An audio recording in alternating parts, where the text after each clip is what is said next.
Bagi saya punya kawan, pengalaman beliau ketika ingin buka cabang dari warungnya. Saya punya sahabat, dia buka warung steak and shake.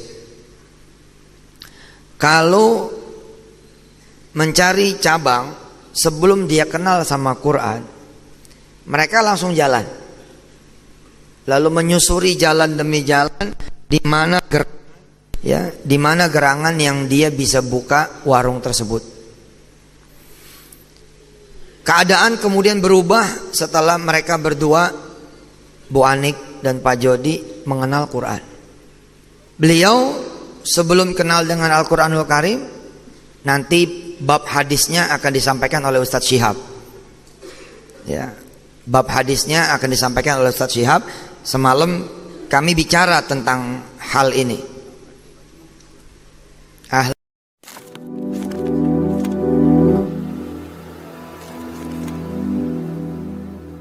Assalamualaikum warahmatullahi wabarakatuh. Welcome back to my channel Detektif D. Ya teman-teman, ini video ini berkaitan dengan Jody dan Unang. Nah, saya pernah beberapa tahun yang lalu, udah lama ya, itu saya wawancara, pada saat itu masih karyawan ya, karyawan salah satu unit usaha di Yusuf Mansur, artinya ya bagian dari anak buah Yusuf Mansur, itu di bawah Unang. Saya katakan seperti itu, ya emang faktanya seperti itu dan ada buktinya. Unang ini pada saat itu memegang unit usaha di Daku, ya salah satu PT-nya gitu lah, PT-nya Daku, dan itu berkaitan langsung dengan Yusuf Mansur. Nah, sementara Jody ini langsung di bawah Yusuf Mansur, di bawah Warung Group. Di video ini saya menjelaskan bahwasanya keterkaitan anak buah Yusuf Mansur dengan antara Jody dan Unang ini menarik, bisa dibahas. Kenapa? Karena saya pernah mendatangi satu lokasi, di mana lokasi ini adalah di depan kampus UIN Jakarta, yang dimana tempat itu adalah dulunya merupakan dari sebuah rumah tahfiz yang kemudian di tahun sekitar 2000 setelah Covid ya, itu ada perebutan antara Unang dan Jody. Jadi antara unit usaha Yusuf Mansur yang di bawah Daku dan Jody, karena Jody ini kan Warung Group itu tidak di bawah Daku. Itu jauh sekali, ada perebutan di sana. Bayangin rumah tahfiz, ya rumah tahfiz ini direbut unit usaha Yusuf Mansur, sama-sama unit usaha miliknya Yusuf Mansur, tapi antara Jody di satu sisi di Warung Group dan Unang ini di sisi lain. Jadi mereka ya nggak akur gitu ya. Nah, terus kemudian saya bisa menjelaskan lebih detail ya. Jody sering sekali ikut Yusuf Mansur kemana-mana, dimana Yusuf Mansur itu tahu persis ceruk pasarnya. Jadi kalau dia ngomong di TV, dia sangat hati-hati kalau bicara soal sedekah gitu ya. Terkecuali di bawah 2010. Itu masih agak slow gitu ya, tapi setelah 2011 ke atas itu dia udah enggak kayak gitu. Artinya kalau di TV itu dia lebih berhati-hati. Nah, tapi kalau dia itu datang ke satu lokasi, misalkan di perkampungan gitu, tapi artinya misalkan kayak di kecamatan, tapi di kecamatan itu ada lokasi-lokasi yang dalam tanda kutip itu lokasi industri yang dimana orangnya pada kaya-kaya gitu ya, dia itu akan sangat renyah ngomongin sedekah gitu ya, dan dia bahkan sampai harus mengeluarkan kata-kata yang tidak baik, di mana ya mendoakan orang kalau misalkan sekarang nggak sedekah ya besok emasnya hilang, ibaratnya kayak gitulah. Nah, jadi sering ikut kemana-mana, dan itu bisa dipertanyakan kenapa Jody itu kayak seolah-olah kayak apa ya, kalau misalkan ketemu Yusuf Mansur itu kayak kucing lembut gitu ya, jadi nggak bisa apa-apa gitu ya. Ya karena mungkin modal dari Yusuf Mansur ini cukup besar. Walaupun seperti kata Pak Iqbal, walaupun Jody ini tahu persis Yusuf Mansur nyari uangnya gimana gitu, berkaitan dengan sedekah dan lain-lain. Terus kemudian kita bicara Unang.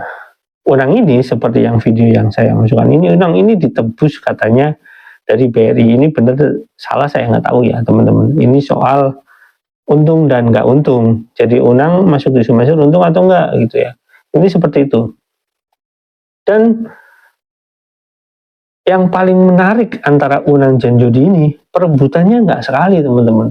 Atau mungkin kayak mereka bersaing di belakang, tapi depan Yusuf Mansur nggak berani ya. Tetap aja Yusuf Mansur yang menentukan. Ya, si Unang ini kan kemudian menjadi ketua koperasi Merah Putih awalnya, terus kemudian menjadi Koperasi Indonesia Berjamaah. Nah, di Koperasi Indonesia Berjamaah ini, Unang ini sebagai ketua, tapi sebenarnya cuma kayak semacam apa ya? Ya mungkin nempel nama aja, uangnya saya nggak tahu persis larinya kemana. Karena ketika uang yang masuk ke koperasi itu ya mungkin yang paling besar mengelola itu Yusuf Mansur. Nah, sampai saat ini mereka tidak pernah mengkonfirmasi di manakah keberadaan uang itu sebenarnya atau dikelola seperti apa. Yang kemudian Yusuf Mansur di sini menyebutkan bahwasanya terima kasih kepada jamaah patungan usaha yang telah ikut membantu bla bla bla kayak gitu, dengan ini retorika zaman dulunya. Terus kemudian Yusuf Mansur itu ketika menghadapi masalah yang saat ini terus kemudian bahwasanya itu milik dia gitu ya, dan akhirnya patungan usaha itu tidak jelas. Dan yang paling bertanggung jawab di sini siapa? Ya Unang dan Yusuf Mansur. Artinya apa? Ketua koperasinya dan pembinanya Yusuf Mansur itu yang paling bertanggung jawab atas kemanakah uang patungan usaha itu, saya nggak bilang dikelola ya, mungkin diembat sama Yusuf Mansur itu, kemanakah uang itu. Dan sampai saat ini ketika Yusuf Mansur dituntut untuk mengembalikan itu di pengadilan, Yusuf Mansur tidak mau mengembalikan gitu ya. Dia mau mengembalikan kalau misalkan dicicil gitu ya, kadang-kadang ada yang cuma dicicil 1 juta gitu ya. Dan itu sangat menghina sekali. Nah teman-teman, kita bisa lihat ya bagaimana Jody sama Yusuf Mansur sama Unang ini adalah dua anak buah Yusuf Mansur yang dielus-elus sama Yusuf Mansur, tapi di belakang juga bersaing gitu ya teman-teman.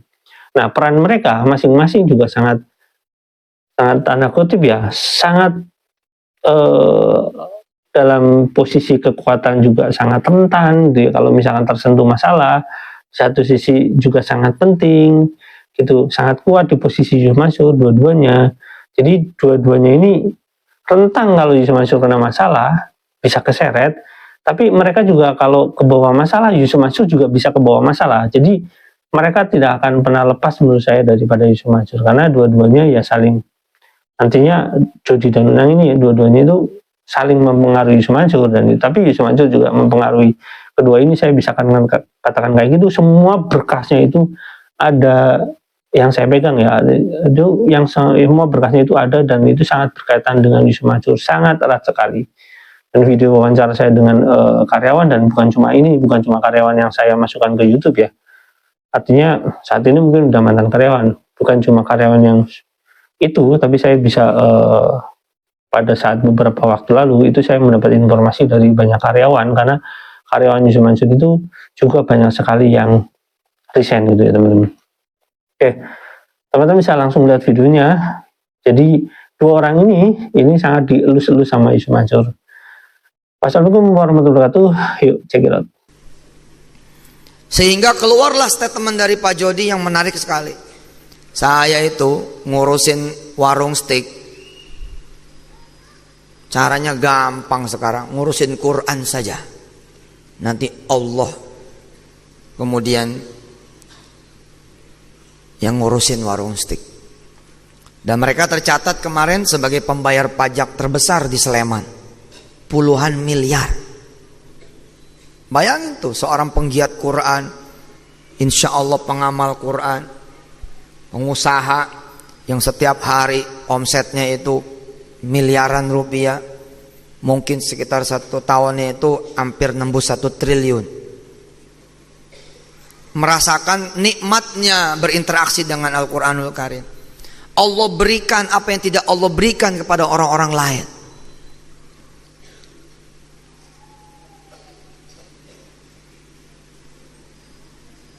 Allah berikan kemampuan yang tidak dimiliki oleh orang lain. Orang lain mencari, yang satu ini diberi, beda kan? Yuwaffiqhu itu mungkin pengertiannya diantara makna yang nanti antum menjelaskan. Diberi. Saya Yusuf Mansur tidak pernah kerja di perhotelan, nggak pernah membangun karir di perhotelan, nggak punya pengalaman di perhotelan, di industri perhotelan, nggak ada. Tapi tahun 2012 kita start membangun hotel. Maret besok 2016 serah terima dengan Horizon. Maret, terima kasih buat yang ikut patungan usaha tempo hari. Maret besok start. Artinya alhamdulillah dengan izin Allah saya sudah mengantarkan umat memiliki hotelnya sendiri. Lalu sekarang pengetahuan saya dengan rasa syukur ya terhadap nikmat Allah, fahadith, saya merasa syukur. Orang-orang yang hidup di industri perhotelan, mereka pada bingung sama saya. Kok ngerti ya Ustadz ya? Ngerti A, ngerti B, ngerti C, ngerti D di dunia perhotelan. 2016 mudah-mudahan tahun yang akan datang kita start untuk membangun 5-10 hotel berikutnya. Boleh saja orang mengatakan, kenapa sih bangun hotel? Loh, emang gak mau menyediakan alternatif? Sedangkan satu hotel itu juga industri turunannya banyak sekali. Ada laundry di sana, ada industri catering di sana. Saya Pak Wakil Bupati kalau makan di hotel nggak pernah tenang saya, nggak pernah tenang. Bahkan hotel yang sudah bersertifikat MUI sekalipun nggak tenang saya. Saya pernah kok datang, stempel MUI-nya gede bener itu, halal MUI itu gede betul. Bukan cuma dipajang di kayu yang bagus, ditempel di kaca, tapi saya tanya dan mereka yakin sekali halal. Begitu saya masuk, ada 3 orang dapur yang mendatangi saya. Saya sudah ngambil bubur, sudah ngambil buah-buahan. Terus kata 3 orang ini, salah satu di antara mereka bicara, Ustadz, alhamdulillah nih ketemu Ustadz di sini pagi-pagi, minta doanya dong, gitu. Kira-kira apa permintaan doa dari seorang karyawan hotel? Apa kira-kira permintaannya? Naik pangkat, bagus karir, naik gaji, betul ya? Saya pikir itu permintaannya, ternyata tidak. Mereka meminta supaya mereka dimudahkan berhenti dari hotel itu. Bayangin coba. Di luar dugaan saya, mereka minta didoakan supaya dimudahkan berhenti. Kenapa? Pak, di tempat-tempat, beberapa tempat yang lain di industri bisnis, kalau kita keluar bayar Pak, bayar. Mereka sudah bikin perjanjian sedemikian rupa, di perbankan, di perhotelan, di industri maskapai penerbangan. Lo kalau keluar bayar, enak aja lo. Emangnya bukan investasi tuh perusahaan mendidik Anda, memberikan tambahan-tambahan skill. Nah kan nggak gampang bagi sebagian orang. Saya ngeluarin teman saya, Mas Unang, dari bank tempat dia kerja dengan izin Allah, 150 juta bayarnya. Jadi buat orang-orang kecil nggak sederhana kalau harus mulangin biaya pendidikan. Jadi wajar ketika kemudian dia minta doa agar dimudahkan keluar dari hotel tersebut. Tapi kan saya bingung, kenapa Anda mau keluar? Kerjaan lagi susah. Nangis. Saya sudah share di Sokmed. Habis saya share digerebek tuh hotelnya. Hasilnya apa? Tidak ditemukan hal-hal yang diberitakan sama Ustadz Yusuf Mansur. Kesaksiannya ada. Saya tanya kenapa Anda pengen keluar? Dia bilang saya kerasanya kayak nipu umat Ustadz. Kerasanya kayak nipu orang-orang. Apa? Ini belum saya makan buburnya nih. Coba ngomongnya setelah makan. Ini belum saya makan. Saya udah curiga, jangan-jangan haram nih. Bener dia bilang, Ustadz itu logo doang. Loh kan kalau kita inspeksi kan telepon dulu. Kalau telepon dulu mah semua juga beres Pak. Ketika jadi berita, lalu keluarlah si pengusahanya, nggak bener itu berita, coba aja datang. Iya Pak, pasti diberesin. Memang babi itu bikin enak. Iya betul Pak.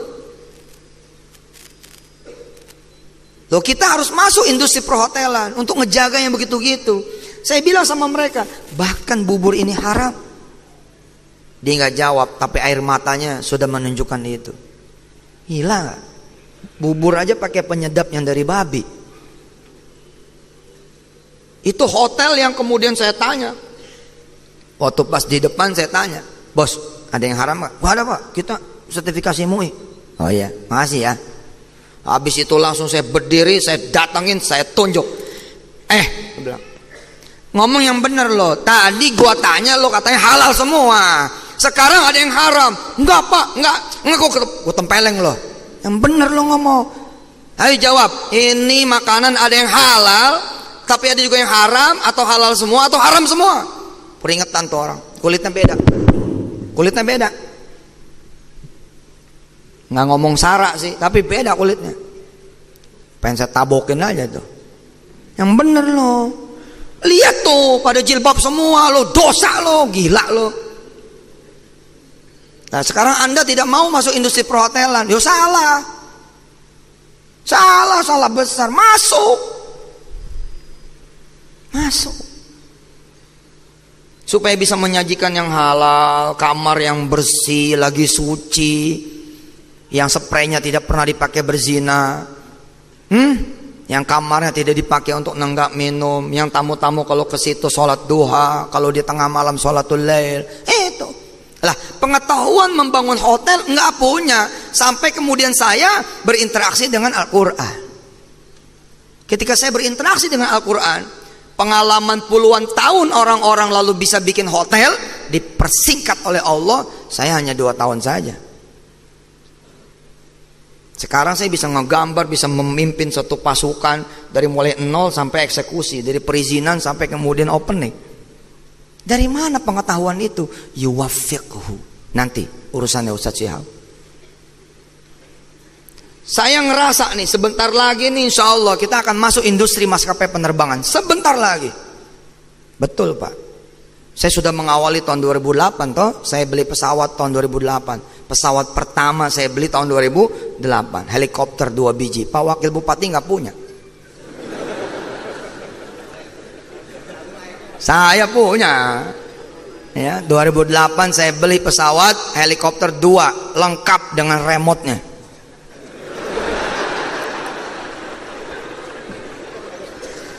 Lengkap dengan remote-nya. No. It's not joking. It was not